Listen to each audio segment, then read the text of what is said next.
अल्हम्दुलिल्लाह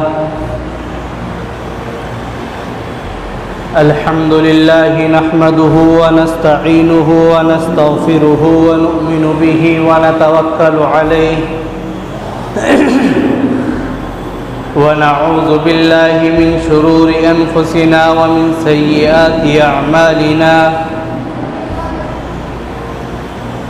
मन यहदिहिल्लाहु फला मुज़िल्ल लहु व मन युज़लिलहु फला हादिय लहु वनशहदु अल्ला इलाहा इल्लल्लाहु वहदहु ला शरीका लहु वनशहदु अन्न मुहम्मदन अब्दुहु व रसूलुहु अम्मा बअद फ़क़द क़ाल अल्लाहु तआला अऊज़ु बिल्लाहि मिनश शैतानिर रजीम बिस्मिल्लाहिर रहमानिर रहीम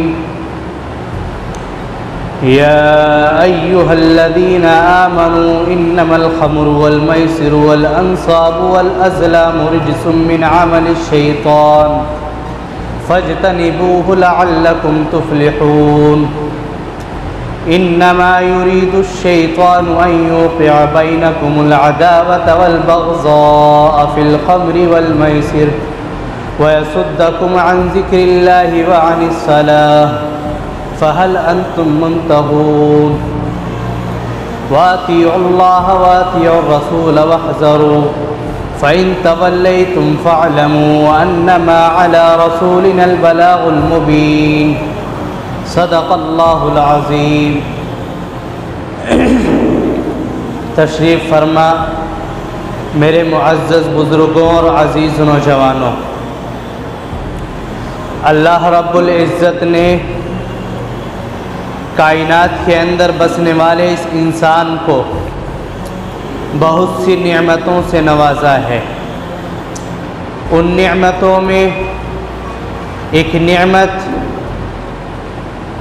अक़ल की नेमत है, और ये अक़ल की नेमत जो अल्लाह रब्बुल इज़्ज़त ने इस इंसान को दी है, ये बहुत अज़ीम नेमत है।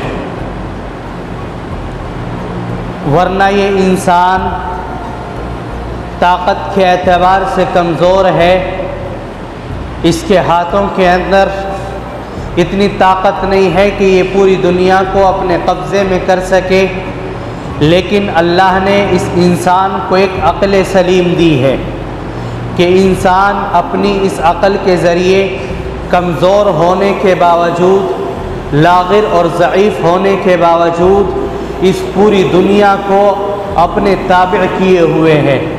अल्लाह रब्बुल इज़्ज़त ने इंसान की इस अक़ल की बदौलत पूरी दुनिया को इसके लिए मुसख्खर कर दिया है। क्यों? इसलिए कि आपने देखा इस दुनिया के अंदर अल्लाह रब्बुल इज़्ज़त ने इस इंसान के अलावा और बहुत सी मखलूक़ात को पैदा किया है। इस इंसान से ज़्यादा कहीं ताकतवर एक ऊँट है, एक हाथी है, और बहुत से जानवर हैं जो इंसान से कहीं ज़्यादा ताकत के अंदर हैं, लेकिन अल्लाह रब्बुल इज़्ज़त ने उन्हें वो अक़ल नहीं दी है जो अल्लाह ने इस इंसान को अता की है। गोया ये इंसान अपनी इस अक़ल की वजह से बालातर है, गोया ये इंसान अपनी इस अक़ल की वजह से अज़मत और फ़जीलत का हामिल है दुनिया की तमाम जानदारों के ऊपर और दुनिया की तमाम मखलूक़ात के ऊपर। क्या चीज़ है? अक़ल सलीम।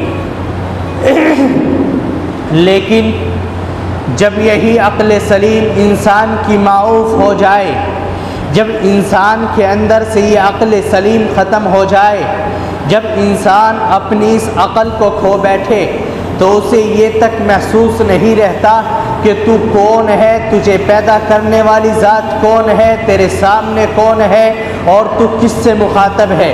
आप जानिए आज का हमारा मौजू नशा है और शराब है, और आज के मुआशरे के अंदर मंशियात और ख्वाहिशात का बड़ा हुआ निज़ाम है। आज अगर ये इंसान जो अपने आप को अक्लमंद कहलाता है, जिसको अल्लाह रब्बुल इज़्ज़त ने अक़ल की नेमत से सरफराज फरमाया है, अगर ये इंसान ज़रा सी शराब पी ले तो शराब पीने के बाद इस अक्लमंद इंसान को ये तक महसूस ना हो कि तेरे सामने तेरा बाप खड़ा है, या तेरे सामने तेरा भाई खड़ा है, या तेरे सामने तेरी माँ है, या तेरे सामने तेरी बहन है। गोया ये शराब एक ऐसी चीज़ है, ये नशा एक ऐसी चीज़ है जो इंसान को इंसान होने के बावजूद, शराब उसके अंदर जाने के बाद इंसान को इंसान होने के बावजूद उसको जानवरों से बदतर बना देती है। जानवर को कम अज़ कम ये एहसास रहता है कि तू एक जानवर है, तेरे साथ में कौन है, तेरा अपना कौन है और तेरा गैर कौन है। आपने देखा कि अगर जानवर आपके सामने है, आप जानवर को पालते हैं, जानवर आपसे मानूस होता है, जानवर आपकी बात को मानता है, आप जानवर को खड़ा करें तो जानवर खड़ा हो जाता है, आप उसको बिठाएं तो वो बैठ जाता है। लेकिन ये इंसान अगर ज़रा सी शराब पी ले तो शराब पीने के बाद इस इंसान को इतनी ज़रा सी अकल और तमीज़ नहीं रहती कि अगर इसको बैठने के लिए कहा जाए तो ये बैठ नहीं सकता। अगर इसको कहा जाए कि तू किससे मुखातब है, सामने तेरी बहन या बेटी है, सामने तेरी माँ है, तू उसे बुरा भला मत कह। लेकिन ये शराब के नशे के अंदर जा कर के अपनी अकल खो बैठता है, अपने आपा खो बैठता है। ये इंसान इस चीज़ तक को भुला देता है कि तू आखिर कौन है, अल्लाह ने तुझे बनाया क्या है, अल्लाह ने तुझे किस चीज़ की दौलत से नवाजा है। ये सब क्यों होता है? ये सब होता है शराब की वजह से, ये सब होता है नशे की वजह से। और याद रखिए, आज का मुशाहदा ये है कि इस दुनिया के अंदर जितने भी बिगाड़ होते हैं और जितने भी फसाद होते हैं, आज उनके अंदर 95% फसाद और बिगाड़ जो होते हैं वो सिर्फ़ और सिर्फ शराब और नशे की बुनियाद पर होते हैं। आज अगर हमारे घरों के अंदर झगड़ा और फसाद हो रहा है वो सिर्फ शराब की बिना पर हो रहा है। अगर आज हमारी बहनों को तलाक़ें हो रही हैं तो वो सिर्फ शराब की बुनियाद पर हो रही है।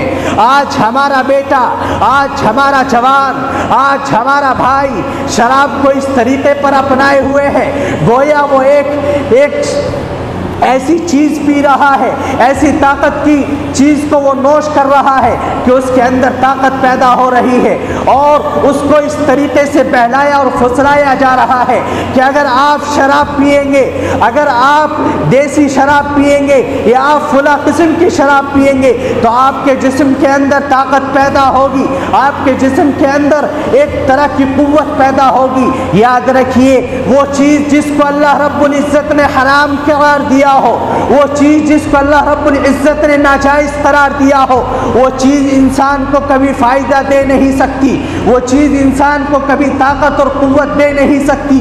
तो कैसे मेरे नौजवानों को और कैसे मेरे मुसलमान दीनी भाइयों को इन तमाम हराम चीज़ों से ताकत और कुव्वत हासिल हो सकती है? कुरान करीम खुल्लम खुल्ला ऐलान करता है, या अय्युहल्लज़ीना आमनू इन्नमल खम्रु वल मैसिर वल अंसाबु वल अज़लामु रिज्सुम मिन अमलिश शैतान। ए लोगों, ए ईमान वालों, शराब, ये मूर्तियाँ, ये तमाम शैतानी काम, ये जुआ खेलना, ये सब के सब शैतानी काम है। फज्तनिबूहु लअल्लकुम तुफ्लिहून। तुम इन तमाम चीज़ों से गुरेज करो ताकि फलाह पा जाओ। क्या फरमा रहे अल्लाह रब्बुल इज़्ज़त कि नशे की जितनी भी चीज़ें हैं और उसके अलावा जितने भी मंशियात हैं, जुआ खेलना, सट्टा खेलना, अपने बड़ों की नाफरमानियाँ करना, मूर्तियों को पूजना, ये तमाम शैतानी काम हैं। गौर करने की बात यहाँ पर यह है कि अल्लाह रब्बुल इज़्ज़त शराब को हराम करार दे रहे हैं, लेकिन इसके साथ में अल्लाह ने जुए को बयान किया, इसके साथ में अल्लाह रब्बुल इज़्ज़त ने मूर्तियों को बयान किया। बात करने और बयान करने का मकसद ये है कि एक इंसान मूर्तियों को पूजता है, अल्लाह के साथ किसी को शरीक ठहराता है, और एक तरफ एक इंसान शराब पीता है, ये इंसान उसी के मुमासिल है जो इंसान मूर्तियों को पूज रहा है। इसलिए कि उसके अंदर अकल नहीं है, वो अपनी अकल को माऊफ कर चुका है, वो अपनी अकल को ख़त्म कर चुका है कि उसे किसकी इबादत करनी है, उसे किसको पूजना है। वो इंसान अपनी अकल का इस्तेमाल नहीं कर रहा और अपनी अकल का इस्तेमाल न करके वो बुतों को पूजता है। और एक तरफ ये इंसान अपनी अकल को धोखा देकर, अपनी अकल को भुलाकर, अपनी अकल को ख़त्म करके शराब पीता है और इस बात का मुशाहदा करता है कि मैं अल्लाह की नाफरमानी कर रहा हूँ, मैं उस एक शिर्क करने वाले के मुमासिल अमल कर रहा हूँ। मेरे दोस्तों याद रखिए, अल्लाह रब्बुल इज़्ज़त इरशाद फरमाते हैं, ए लोगों, शराब पीना, मूर्तियों को पूजना, जुआ खेलना, सट्टा लगाना, ये सब शैतानी काम है, तुम्हें इनसे गुरेज करना चाहिए। और शैतानी काम किस तरीके से है? आगे अल्लाह रब्बुल इज़्ज़त ने इरशाद फरमाया, इन्नमा युरीदु शैतानु अन युक़िअ बैनकुमुल अदावा, कि शैतान तुम्हारे दरमियान बुग़्ज़, अदावत, दुश्मनी फैलाना चाहता है। किसके ज़रिए? फिल ख़म्रि वल मैसिर, शराब के ज़रिए, नशे के ज़रिए, आपस में एक दूसरे के अंदर बिगाड़ फैलाना चाहता है ये शैतान। वयसुद्दकुम अन ज़िक्रिल्लाहि व अनिस सलाह, और तुम्हें इन तमाम मनहियात के ज़रिए शैतान चाहता है कि अल्लाह की याद से तुमको रोक दे और नमाज से तुमको गाफिल कर दे। फ़हल अंतुम मुंतहून, क्या अब भी तुम्हारी समझ के अंदर ये बात नहीं आ रही है? जब एक इंसान शराब पीता है, जब एक इंसान किसी लघु काम को अंजाम देता है, तो उसे अल्लाह के ज़िक्र की तौफीक हासिल नहीं होती, वो अल्लाह के ज़िक्र के ऊपर आमादा नहीं होता। जब एक इंसान शराब पीता है तो अच्छी मस्जिद में आने तो दूर की बात, नमाज पढ़नी तो दूर की बात, वो इंसान अच्छी बातें करने तक गवारा नहीं करता। अल्लाह उससे अच्छी बातों को भी छीन लेते हैं। लेकिन इन तमाम बातों के पता होने के बावजूद, इन तमाम मालूमात के होने के बावजूद, आज शराब के मैखानों पर, आज शराब के अड्डों पर अगर भीड़ मिलती है तो हमारे मुस्लिम नौजवानों की, अगर भीड़ मिलती है तो हमारे मुस्लिम भाइयों की, क्या आपके लिए इस आयत करीमा के अंदर अल्लाह का ये पैगाम आपको नज़र नहीं आ रहा? अल्लाह रब्बुल इज़्ज़त क्या फरमाते हैं?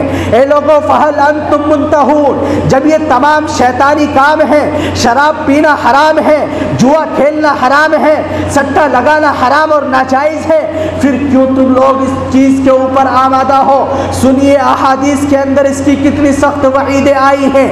अल्लाह के नबी सल्लल्लाहु अलैहि वसल्लम ने इरशाद फरमाया कि जब इंसान शराब पीता है तो उसका ईमान उससे खारिज हो जाता है। और एक हदीस के अंदर अल्लाह के नबी सल्लल्लाहु अलैहि वसल्लम ने इरशाद फरमाया, जब इंसान शराब पीता है या ज़िना करता है तो उसका ईमान उससे 40 रोज़ तक के लिए पीछे हट जाता है। 40 रोज़ तक उसका ईमान लौट कर के वापस नहीं आता, यहाँ तक कि वो इंसान तौबा ताइब कर ले और अल्लाह के हुजूर अपनी तौबा कबूल कराए। इतनी सख्त सख्त वईदें हैं। और आगे चलिए, अब्दुल्ला बिन मसऊद रज़ी अल्लाह ताला अन्हु फरमाते हैं कि लोगों, जो शख्स शराब पीता है और उसका इंतकाल हो जाए और इंतकाल होने के बाद कब्र के अंदर हम मुर्दे का रुख करते हैं किसकी तरफ? किबले की तरफ। लेकिन खालिस किबले की तरफ चेहरा करने से काम नहीं चलता। अपनी ज़िंदगी के अंदर भी ऐसे काम किए हों कि हमारा चेहरा हमेशा किबले की तरफ रहे। अब्दुल्ला इब्न मसऊद रज़ी अल्लाह ताला अन्हु कहते हैं कि अगर किसी शराबी को दफनाया जाए तो मैं गारंटी लेता हूँ कि कब्र के अंदर से उसका चेहरा किबले के रुख से फेर दिया जाता है। और गारंटी इस बात की लेता हूँ कि किसी शराबी का इंतकाल हो, मुझे एक कमरे के अंदर बंद कर देना और उस शराबी को दफन कर देना, और दफन करने के बाद उसकी कब्र को खोलना और देखना कि उसका चेहरा किबले से फिरा है या नहीं फिरा है। अगर उसका चेहरा किबले से नहीं फिरा है तो तुम मुझे फांसी दे देना। हज़रत अब्दुल्ला इब्न मसऊद रज़ी अल्लाह ताला अन्हु इसकी अहमियत को बयान करते हैं कि एक शराब पीने वाला इस दुनिया के अंदर, कब्र के अंदर जाने के बाद उसके लिए उसका हाल ये है कि उसके चेहरे को किबले से फेर दिया जा रहा है, तो कल क़यामत के दिन उसके साथ में क्या होने वाला है। जिस शख्स ने शराब पी उसने अपनी ज़िंदगी को तबाह व बर्बाद कर दिया। जिस शख्स ने नशा किया उसने अपनी कब्र की ज़िंदगी को ख़राब कर दिया। जिस शख्स ने शराब पी उसने अपनी आखिरत को तबाह व बर्बाद कर ही दिया है। और एक हदीस में एक सहाबी ने इरशाद फरमाया कि जिस शख्स का नशे की हालत में इंतकाल हो जाए, जिस ईमान वाले का शराब की हालत में इंतकाल हो जाए, तो कल क़यामत के दिन अल्लाह के नबी फरमाते हैं कि कल क़यामत के दिन जब वो उठेगा तो उसके मुंह से शराब की बदबू आएगी और उसका ठिकाना सिर्फ़ और सिर्फ जहन्नम होगा। मेरे दोस्तों, मुझे बतलाइए, मौजू मौत का नहीं है, लेकिन ये बात बयान करने की है। क्या आपको मालूम है मौत हमारी कब आनी है? क्या शराब पीने वाले को मालूम है कि मेरी मौत आज नहीं आएगी, कल आएगी या परसों आएगी, या इस साल नहीं अगले साल आने वाली है? मौत का किसी को मालूम नहीं। अब नमाज पढ़ते में आ जाए या बाद में आ जाए, मौत किसी भी वक्त आ सकती है। इसलिए इंसान को इन तमाम बुरे कामों से बचना चाहिए। अगर खुदा न खास्ता किसी की मौत शराब की हालत में आ जाए, नशे की हालत में आ जाए, जब कल क़यामत के दिन वो बेदार हो और उसके मुँह से शराब की बदबू आ रही हो, तो उसका ठिकाना जहन्नम के अलावा क्या हो सकता है। और ये शराब कितनी बुरी चीज़ है, आप इसको समझिए, कितनी बुरी चीज़ है। हज़रत उस्मान गनी रज़ी अल्लाह ताला अन्हु इरशाद फरमाते हैं कि बनी इसराइल का एक शख्स है, एक फाहिशा बदकार औरत, उसने उस नेक आदमी को फंसाने की कोशिश की, और कोशिश इस तरीके से की कि एक बांदी को उसके पास भेजा कि वो औरत आपसे कुछ मुतालबा चाहती है, आपकी कुछ ज़रूरत है। और उसने एक आदमी को अपने पास में बुलवा लिया कि आपकी गवाही की ज़रूरत है। वो शरीफ नेक आदमी उस औरत के पास पहुंचा। उस बदकार औरत ने उस शरीफ आदमी के घर के अंदर दाखिल होते ही फ़ौरन दरवाज़ा बंद किया, और दरवाज़ा बंद करने के बाद उस शख्स के लिए चैलेंज रखा कि देखिए, मैं एक निहायत खूबसूरत हसीन औरत हूँ, आपको एक काम करना होगा कि यहाँ पर मैं एक हसीन औरत हूँ, दूसरी तरफ एक खूबसूरत बच्चा पड़ा हुआ है, और तीसरी तरफ एक शराब का मटका है। आपको इख्तियार है, आप चाहे तो मुझसे ज़िना करें या इस बच्चे को कत्ल करें, या आप हम दोनों को छोड़कर शराब पी लें। उस शरीफ आदमी ने सोचा कि ज़िना भी बहुत बड़ा काम है, बहुत बड़ा जुर्म है, और बच्चे को कत्ल करना भी बहुत बड़ा जुर्म है। चलिए, शराब एक छोटा सा जुर्म है, शराब पी लेता हूँ। निस्बतन उसने शराब को कम जाना गुनाह के अंदर, और उसने शराब को पिया। लेकिन शराब पीने के बाद में माजरा देखिए, शराब पीने के बाद में वो इतना मस्त होता है, कोसे पर कोसा पीता जाता है, यहाँ तक कि शराब की मस्ती के अंदर इतना गर्क हुआ कि उसने शराब पीने के बाद बच्चे को कत्ल कर डाला। उसने शराब पीने के बाद उस औरत से भी ज़िना किया। मेरे दोस्तों, ये शराब इतना बड़ा जुर्म है कि इंसान इस शराब को पीने के बाद, मैंने अभी बतलाया, इंसान अपनी ज़ात तक को भूल जाता है। इंसान ये भूल जाता है कि सामने तेरी माँ है या बेटी है या बहन है। इसलिए इंसान को ऐसी चीज़ से अपने आप को बचाना चाहिए, और ये अक़ल की नेमत अल्लाह ने जो इसे दी है, इसका सही इस्तेमाल इसको करना चाहिए। लेकिन अगर कोई इंसान सोच रहा हो कि मैंने ज़िंदगी के अंदर बहुत सी शराबें पी हैं, मैंने बहुत से जुर्म किए हैं, अब मैं कैसे माफ़ होऊंगा, तो याद रखिए, अल्लाह रब्बुल इज़्ज़त की रहमत हम सब के गुनाहों से बढ़कर है। अगर किसी ने अपनी पूरी ज़िंदगी के अंदर गुनाह किए हैं और बड़े बड़े जुर्म किए हैं, तो इंसान इस बात को भुला दे और सिर्फ़ अल्लाह की रहमत को अपने सामने रखे, अल्लाह रब्बुल इज़्ज़त उसके गुनाहों को माफ़ फरमा देंगे। हज़रत उमर रज़ी अल्लाह ताला अन्हु का ज़माना है, और हज़रत उमर रज़ी अल्लाह ताला अन्हु अपने हाथ में एक दुर्रा लिए हुए हैं। अगर कोई इंसान गलती करता हुआ नजर आता है तो फ़ौरन मौके पर उसको सज़ा दी जाती है। एक शराबी शराब की बोतल उसके हाथ में है और रास्ते से गुजरा जा रहा है। आगे देखा कि मोड़ से हज़रत उमर रज़ी अल्लाह ताला अन्हु आ रहे हैं। उस शराबी की हालत ये हुई कि अब आखिर क्या होगा, दुर्रा इनके हाथ में है और मेरी पिटाई होने वाली है। उसने फ़ौरन सच्ची तौबा की कि या अल्लाह, मैं आज से शराब नहीं पीऊँगा, तो आज मुझे उम्र के गज़ब से बचा ले, आज मुझे उम्र के गज़ब से बचा ले। उसने बोतल को अपने बगल के अंदर दबाया और अल्लाह से पक्की सच्ची तौबा करने लगा। सामने हज़रत उमर से वास्ता पड़ता है। हज़रत उमर ने पूछा कि बगल के अंदर क्या है? उस शख्स ने जवाब दिया कि हज़रत, इसके अंदर सिरका है, कि दिखलाइए। जब उसने अपनी बगल के अंदर से वो बोतल निकाली तो वाक़यातन उसके अंदर सिरका था। मेरे दोस्तों, जो अल्लाह रब्बुल इज़्ज़त एक शराब की बोतल को सिरके पर बदलने पर कादिर है, वह अल्लाह रब्बुल इज़्ज़त आपके गुनाहों को हसनात से, नेकियों से बदलने पर भी कादिर है।